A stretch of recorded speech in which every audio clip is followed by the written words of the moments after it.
Click করুন অ্যাপের bell আইকনে আর সাবস্ক্রাইব করুন এবিপি আনন্দ। সব সময় থাকুন খবরে।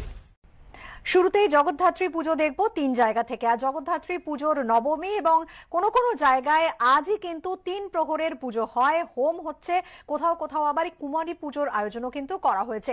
আমরা সরাসরি চলে যাচ্ছি 3টি জায়গা থেকে, কারণ জগদ্ধাত্রী পুজো বলতেই চন্দননগর এবং কৃষ্ণনগরের কথা তো আমাদের মনেই পড়ে। এই দুটো জায়গা থেকে আমাদের দুই প্রতিনিধি রয়েছে। চন্দননগর থেকে রয়েছে আমাদের প্রতিনিধি অর্ণব মুখোপাধ্যায় 4 মন্দির তলার পুজো থেকে, অন্যদিকে কৃষ্ণনগর রাজবাড়িতে রয়েছে আমাদের প্রতিনিধি অরিত্রিক ভট্টাচার্য এবং কলকাতা লেক বাড়ি থেকে রয়েছে আমাদের প্রতিনিধি সঞ্চয়ন মিত্র। আমি প্রথমেই চলে আসছি চন্দননগরে 4 মন্দির তলার পুজোতে। অর্ণব, তোমার কাছে। অর্ণব, 3 প্রহরের পুজো কোন কোন জায়গায় হয়, কোথাও কুমারী পুজো হয়, তুমি যে মণ্ডপে রয়েছো সেখানে কি চলছে? দেখো, চন্দননগরের বিষয়টা আলাদা। এখানে একদিনে পুজো হয় না, ষষ্ঠী, সপ্তমী, অষ্টমী, নবমী এরকম ভাবেই পুজো হয়, অর্থাৎ দুর্গা পুজোর মতো। একটু আগেই আমরা দেখেছি কুমারীকে পুজো করা হয়েছে। কুমারী আমাদের সঙ্গে রয়েছেন, তার মা রয়েছেন। কি নাম কুমারীর? অদ্রিজা মুখার্জি। বয়স কত? 5.5 বছর বয়স। মানে সুভগা রূপে পুজো করা হয়েছে বলা চলে। জগদ্ধাত্রী প্রতিমার সামনে পুজো করা হয়েছে। কি করা হলো তোমায়? পুজো। হ্যাঁ, পুজো। কিরকম লাগছিল? ভালো লাগছিল। কি সাজিয়েছে তোমায়? জগদ্ধাত্রী। তোমায় জগদ্ধাত্রী সাজিয়েছে। আর আপনাদের অভিজ্ঞতাটা কিরকম? ভীষণই ভালো লাগছে, এটা মায়ের কৃপা। আমিও এই পাড়ারই মেয়ে।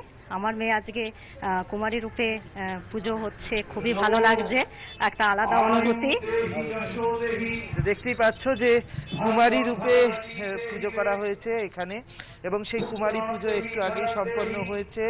এরপরে ধুনো পড়া আছে, যা চন্দননগরের চিরাচরিত রীতি, অর্থাৎ মহিলারা মাথায় ধুনো নিয়ে বসে ঠাকুরের সামনে তাদের শ্রদ্ধা জ্ঞাপন করবেন, তাদের অর্চনা করবেন, এবং সেই সমস্ত প্রাচীন রীতি রেওয়াজের মধ্যে দিয়েই চলছে চন্দননগরের জগদ্ধাত্রী পুজো। একেবারে অর্ণব, তুমি আমাদের সঙ্গে থাকো। একই সঙ্গে ছোট মার পুজো কৃষ্ণনগরের সেই ছবি আপনারা দেখতে পাচ্ছেন, সেখানেও 3 প্রহরের পুজো চলছে আজ। আমরা চলে যাব কৃষ্ণনগর রাজবাড়িতে, যেখানে রয়েছে আমাদের প্রতিনিধি অরিত্রিক ভট্টাচার্য। অরিত্রিক, রাজবাড়িতে পুজো চলছে ঘটা করে, কি ছবি দেখছো?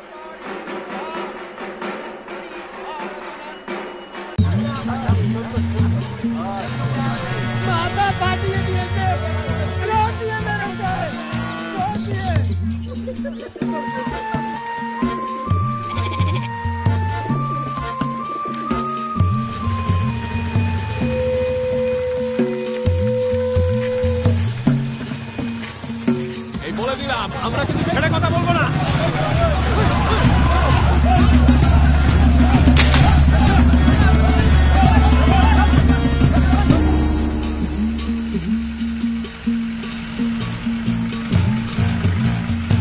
ভোররাত থেকে রাতভর বাংলার কোথায় কি হচ্ছে তাই নিয়েই এবিপি আনন্দ আজ বাংলায় রোজ রাত 9:30টায়।